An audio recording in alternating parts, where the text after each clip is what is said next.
realized we were muted the whole time. We were saying thank you to each of you individually. So now we get to just, or we were saying good morning to each of you individually. So now we'll just say good morning to all of you. Also, I have one piece of very good news. This morning, our internet service provider is coming and is upgrading the internet at Bhavana Society. So we were promised very high-speed internet. So that will be starting tomorrow. So you'll have to give us your feedback as time goes on. Anyway, so that's the good news. Someone just pointed out that you can barely hear us, and that's because I forgot to plug in the USB mic. So thank you, Patrick, for the reminder. As you can see, this feedback is very helpful. So I'll just repeat I'll repeat the good news. Our internet service provider is coming this morning, any minute. He just arrived. We can see him on the camera. Yeah. So he's going to be upgrading our internet connection to high-speed internet. So starting tomorrow, we should have much faster internet. So that's good news, and we'll welcome your feedback. We'll welcome your feedback to how our internet is, and I hope you could hear that. Okay, thanks. Next thing is very sametta. It's coming up. Okay, they said voice is loud and clear now. May all beings be happy and secure. May all beings have happy minds. Whatever living beings there may be, without exception, weak or strong, long, large, medium, short, subtle or gross, visible or invisible, living near or far, born or coming to birth, may all be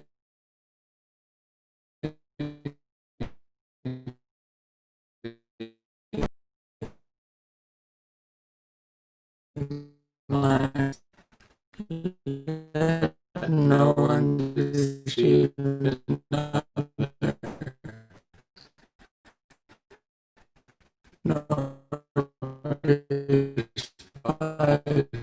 anyone anywhere, neither from anger nor ill will should anyone wish harm to another, their only child.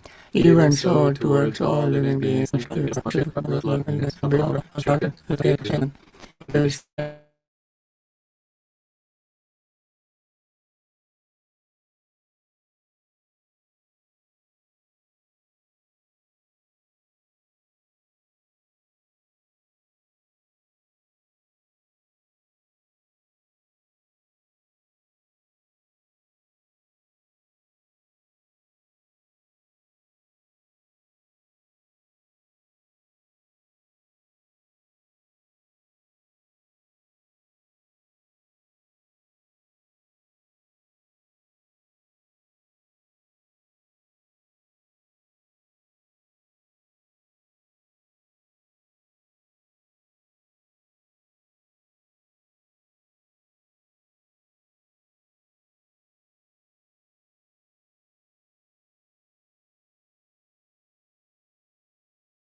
Okay, Bhante. All right. Ready. Let me repeat the instructions as we do every day. When we pay attention to our breath, we notice inhaling as inhaling, exhaling as exhaling. We don't repeat these words, but we simply become aware of inhaling and exhaling. While inhaling, we notice the breath touching our nostrils and then reaching lungs area, expanding. As we breathe out, we contract, lung area contracts, and breath leaves our nostrils. This happens invariably every time we breathe in and out. Along with that, we notice the feeling, perceptions, thoughts, and consciousness also arise and pass away. They too appear and disappear. Then the desire or to hold on to anything also fade away. Then we feel the body relax, the breath relax, the mind relax. In that relaxed state, we begin to notice metta feeling increasing, and when metta feeling increasing, our rigidity, uptightness, or resentment fades away. When that happens, compassion arises toward all suffering beings. That comes along with metta.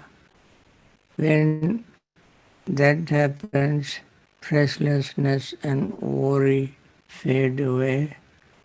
When it fades away, we are more relaxed, more peaceful.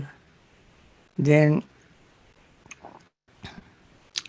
we get more energetic to continue our practice. When we become energetic, our sleepiness and drowsiness fade away. Then we get deeper awareness when we are awake, awareness of rising and falling, and then we see all these lined up one after the other. We gain confidence in our practice. That confidence in the Buddha, Dhamma and Sangha will ward off our doubt. When doubt fades away, confidence arises, joy arises in us, seeing the truth. Seeing the truth, experiencing the truth, telling the truth brings very joyful feeling. When the joy arises, tranquility, passaddhi arises. When passaddhi arises, happiness arises. Happy state of mind leads to concentration. We repeat the same phrase that Buddha used, Sukhino Chittang Samadhyati. The same sentence is repeated in many times. One whose mind is full of happiness gains concentration quickly. When we gain concentration, our mind is clear, one-pointed and sharp. That clear, one-pointed, sharp mental state can notice very tiny, minute, subtlest changes taking place in our body, feelings, perceptions, thought and consciousness, the five aggregates. This is the whole practice, complete the practice. If we continue to do this, we will see the benefit within very short period of time. With this, let us continue our practice and see how this works for us.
dukkha patta cha nirdukkha bhaya patta cha nibhaya soka patta cha nisoka hontu sabbe pipanino.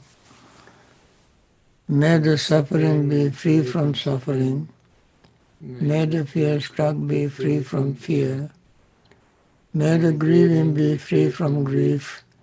So too may all beings be. With this metta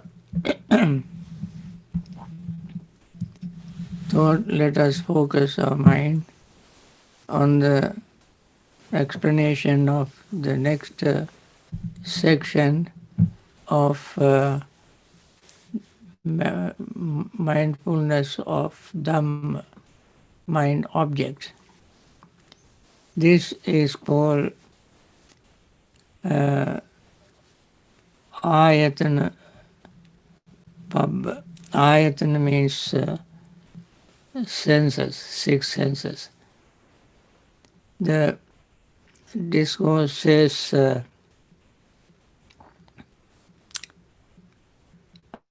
here a bhikkhu understands the I.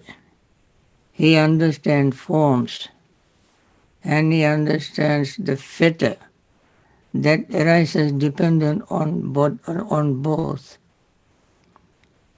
And he also understands how there comes to be the arising of the unarisen fetter and how there comes to be the abandoning of the arisen fetter and how there comes to be in the future for the non-arising of the abandoned fetters. These are the steps. First one understand senses, sensory objects, and fetter. If it is not there, he knows that it is not there. When it arises, he knows that it is arisen, and when it disappears, fades away, he knows that, and then he knows that it does not come back again. Now, the steps are very clear, but we want to spend little time on understanding the fetters. Fetters are called sangyojana in Pali. There is another word which is not used here, that is called upadana in dependent origination, and in other places we hear the word upadana. Because the function of both fetter and upadana is the same. Even though the words are different, meaning is the same. Fetter is binding, holding very tightly, not letting go. Upadana also is the same. Upadana means clinging, holding tightly, not holding physically. Of course, physical holding is more obvious than mental holding, mental clinging, binding. Mental binding is far greater, stronger than physical binding. Physical binding we can separate, break, but mental binding is almost unbreakable. It keeps, even though physically we are separated, but mental binding keeps lingering, haunting the mind all the time. And one can let go of gold, silver, all the movable objects, and even accounts and so forth, they can let go of them. But the mental binding is very, very tight, extremely difficult to get rid of. And therefore, both Upadana and Sangyojana are the same in meaning, though in words there are two words. Sangyojana meaning holding well, entangling well, getting involved well. Sang means well, altogether. Yojana is, if we take it separately, it is comes from the root yoga, that is holding. Then upadana, upa means approaching, getting closer. Adana means holding. Getting close mentally and then holding. So, sang yojana, upa adana, adana means bringing in, closer, and hold. And therefore these two words are very important, even though we have to understand the meaning of these two words, even though they are two in words, but the meaning, as I mentioned earlier, is the same. One has to think very carefully, one has to look at one's own mind and keep impartially looking at this very particular phenomenon in one's own mind. People can see this particular phenomenon, examples in the society. It, when it comes to oneself, one might like to ignore it. That is the ignorance. And this binding becomes very tight, very strong because of ignorance. So, Sangyojana or fetter and ignorance are three trio, triple unit. One cannot separate from the other. They all have very close relationship, interdependently arising. In Pali it is called Anyamanya Pachaya. They support each other. Where there is Sangyojana, there is clinging, what you call, yes, holding, Sangyojana, and ignorance. In other words, what Sangyojana or Upadana means craving. Then Chanda Raga in Pali, this craving, Upadana or fetter are used in other places as Chanda Raga. Chanda means desire, Raga means clinging, gluing. We say glue. First we have desire and then glue. Glue together using very strong, powerful glue. That is called raga. So, in places like Mahatana Sankhya Sutta, instead of using upadana or fetter, the Buddha used chandraga, desire and clinging.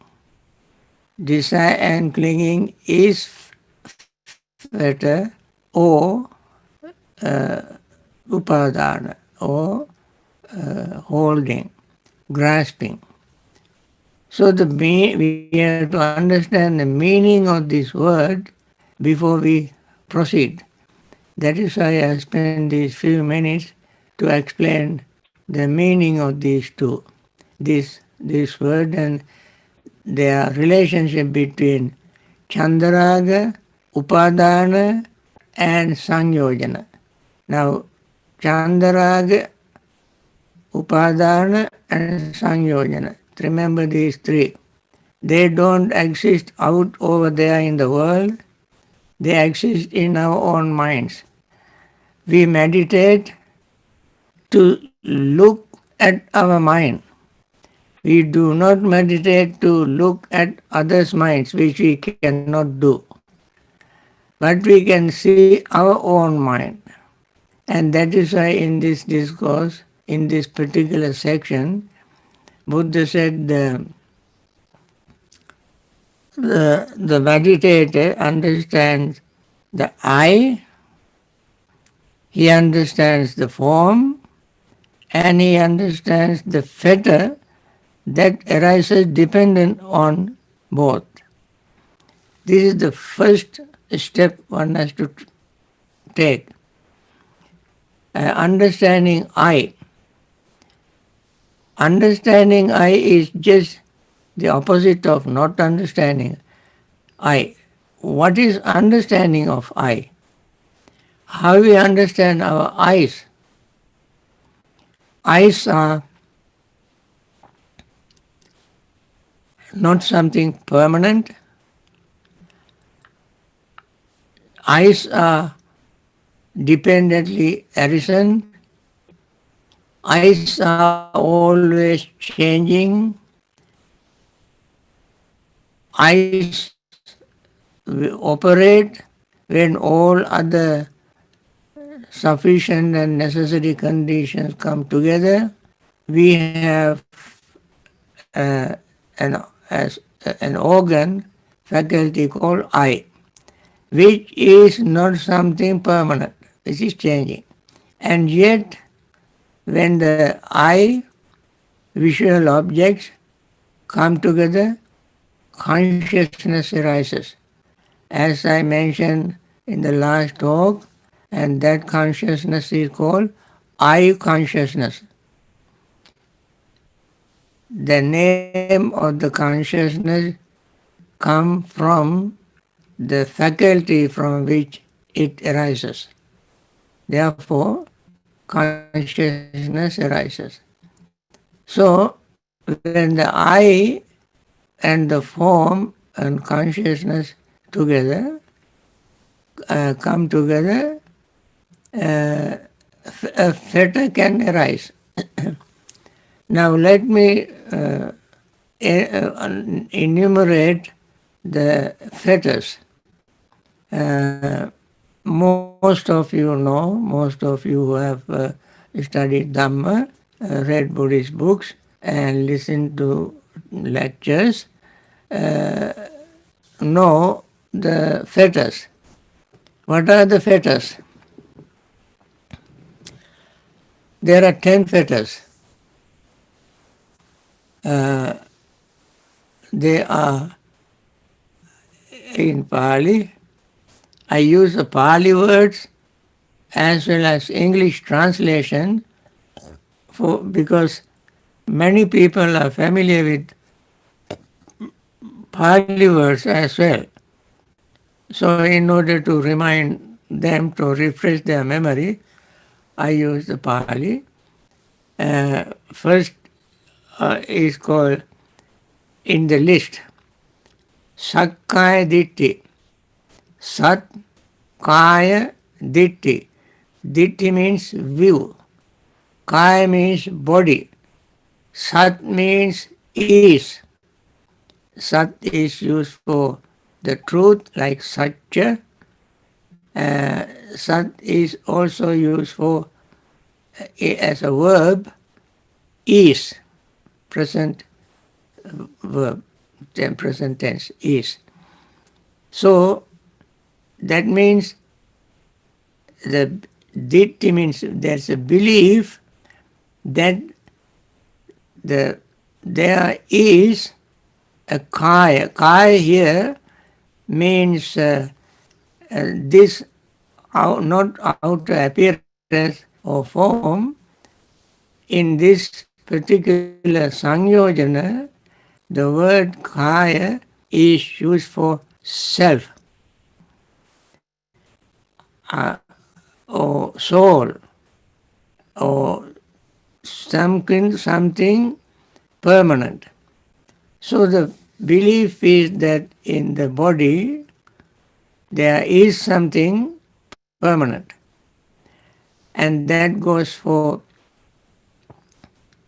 the feeling, perceptions, thought, and consciousness. Each of them people tend to believe that there is a self. I mentioned 20 types of 20 kinds of beliefs of self or self notion. Four of that four parts in each aggregate. That means in the four ways the self exists in each aggregate. When these four, the five aggregates multiply by these four ways of existing self, we get 20 kinds of self. And this is just a belief, that is the view. So one has a view that there is permanent in us, in our body, feeling, and so forth, in 20 different ways. Now, then the second fetter is doubt. Doubt about, it's called vichikiccha. Sakkaya ditthi vichikiccha. Doubt. Doubt about in the Buddha, Dhamma, Sangha, Karma, dependent origination, and so forth, all kind of doubts. And that is a fetter, meaning binding, holding. That is an impediment. That is upadana. Then the third sangyojana is sila, vata, paramasa, meaning clinging to rules and rituals. Paramasa means holding against sammasana. Sammasana means reflection, a mindful reflection. Paramasana means holding. So when one holds to rituals and rules, thinking that they can attain liberation by holding on to them, is a fetter. It is called sila. Sila, in this case, is not the ethical, moral principles. That the word sila is used for wrong sila. That is called akusala sila. This akusala sila is used in the Buddha's discourses. One particular one I remember now is called Samana Mandika Sutta in Majjhima Nikaya. Samana Mandika Sutta, where the Buddha used the word akusala sila. Akusala sila means unskillful practices. Unskillful practices. So, holding on to rituals and unskillful practices is called sila, vata, paramasa. They are unskillful because they will not lead one to liberation. They will not purify the mind. Instead, they will clutter the mind, confuse the person, and yet the person believes that by doing such unskillful rituals, unskillful practices, one can attain liberation and hold on to that. That is another kind of clinging. And therefore it is called Sila, Vata, Paramasa, Sangyojana. Now three Sangyojanas. Sakkayaditthi, Vichikicha, Silabbata, Paramasa. And the fourth is Kama Raga, uh, desire for sensual pleasure. It is another fetter. Fifth is Vyapada. Vyapada means sort of grudging, holding, not letting go of anger. Some people make it a sort of pathological, very painful mental state, anger. And these are the five fetters. What are they? Belief in permanent self, doubt, attached to wrong practices and rituals, greed and hatred. And these five are called lower fetters. Lower means down to earth, very heavy like lead. It goes always down, drags the person down spiritually. It will not promote the person's peace and happiness. And then there are five other fetters called higher fetters. They are soft, they are subtle, they are refined, and yet they are fetters. And they are called Ruparaga, Aruparaga, Mana, Uddacha, Avidya. Ruparaga means attachment to the form, fine material form. Like when one attains material jhanas, they are called material jhanas because the subject for their concentration is a material subject. And therefore the jhana is called material jhana.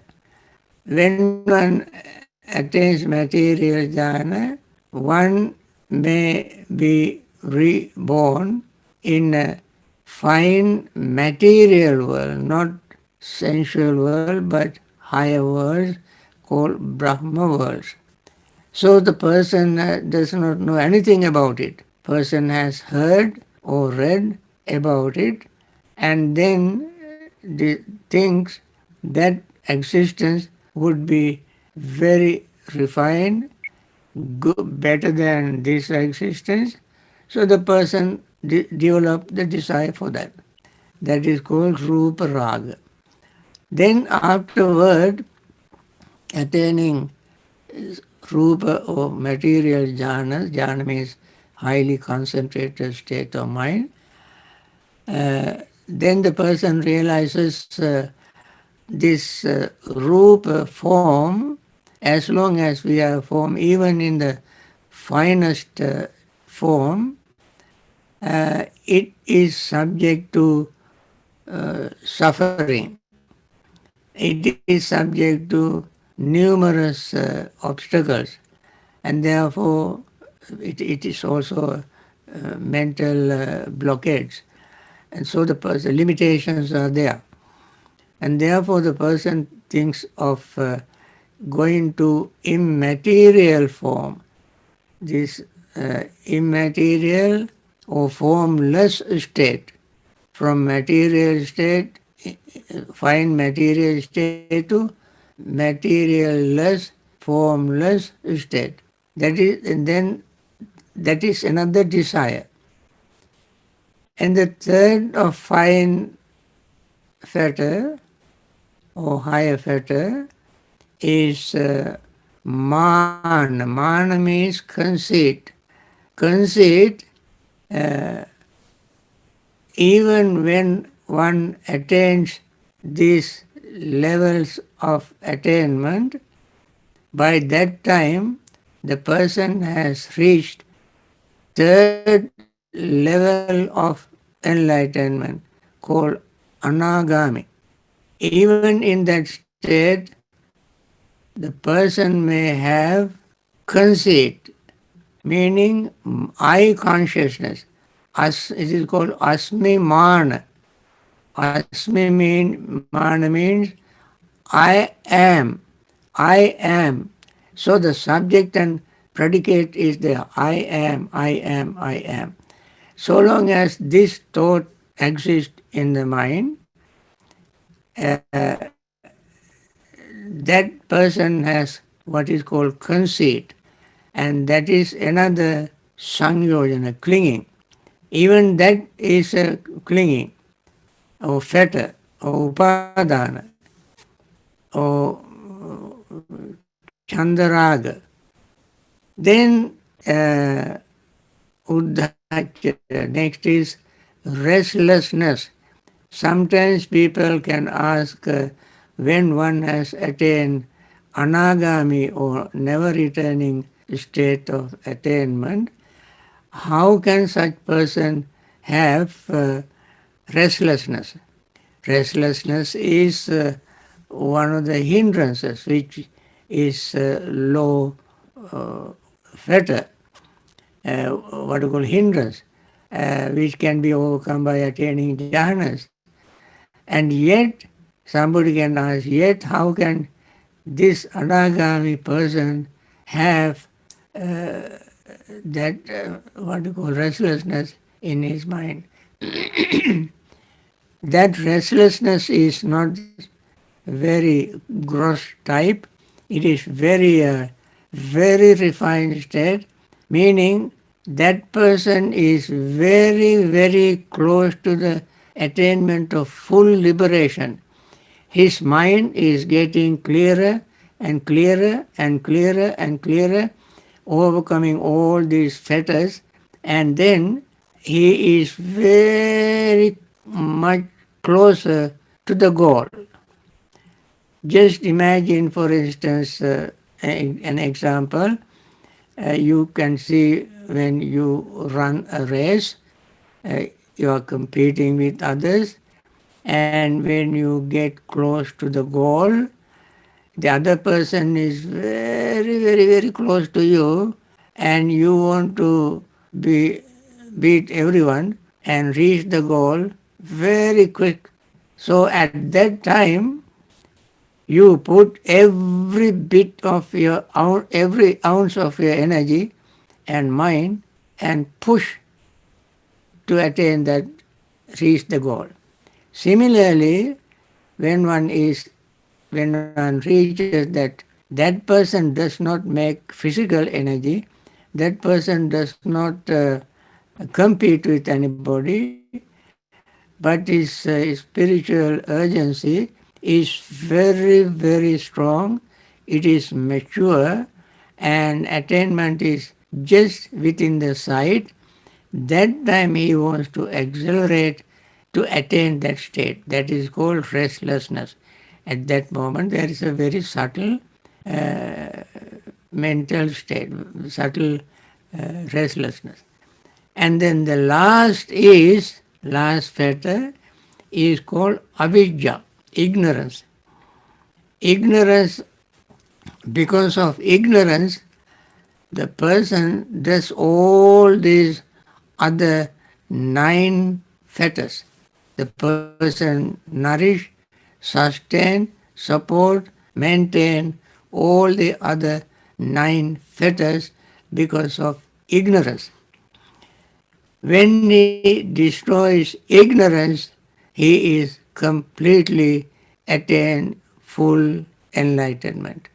So, the fetters are listed in this way in the practice of attaining arhathood. This is how they are listed. Higher fetters, there is no variation in practice. Higher fetters, Rupa Raga, Mahanuddhata Vidya, they are lined up in this way and attain and that destroy in the same way. But the lower fetters, for instance, first 3 fetters one must overcome to attain the stream entry, and that the person, according to the person's personality, temperaments, can develop one of these first 3 fetters to start the attaining of stream entry, one of them. So the person does not destroy them exactly in the way they are listed. And the second and third level also like that. Kamarag Vyapada, they destroy according to their temperament. But they must destroy them to attain anagami state. Now, these are the 10 fetters, and these are the higher fetters and lower fetters. But the rest, I don't have time to explain. I think I'm running out of time. And next time, in my next talk, I try to explain how these fetters arise, why are they called, what particular thing is a fetter. With these friends, I want to conclude this morning's talk, and I'm so happy that you came, and I hope you continue.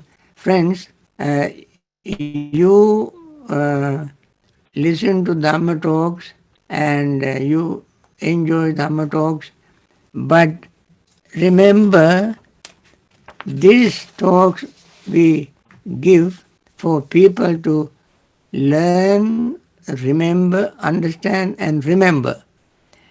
So, in your questioning for tomorrow, if you did not understand anything that I mentioned today, please ask questions. Write your question. Uh, I cannot do anything about my voice. I do my best, but I hope internet is going to be fast as Brian mentioned from tomorrow onward. Then hopefully my voice also would be clearer and better for you to understand easily. With this, I want to end this morning's session and thank you very much for participating and encouraging us to continue this practice. Then finally, I want to wish again, may all those who are suffering from this COVID-19, it is getting nastier and nastier, more and more serious every day. And I hope all those who are subject to that and victims of that recover very soon and return to their normal life. And there are many people who have lost their loved ones and they may be still grieving. We want to wish them to be free from grief and live their very normal life, continue their Dhamma practice in honor of their loved ones.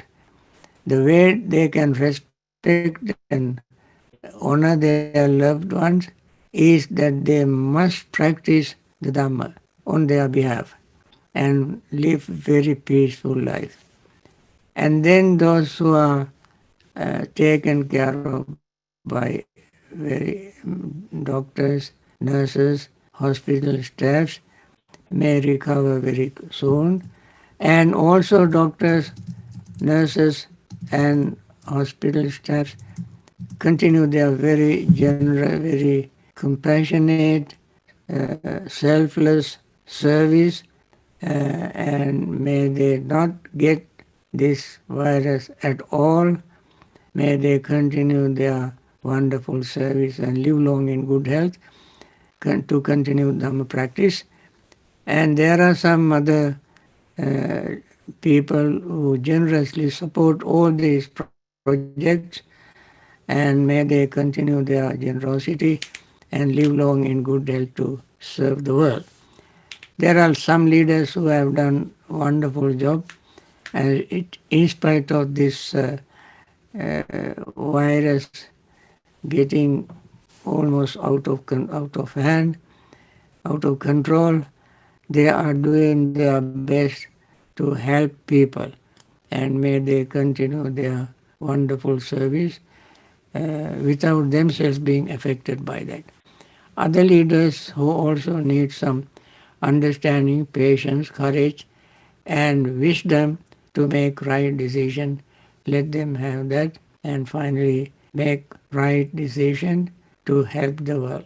With this, I want to end the session. Thank you once again.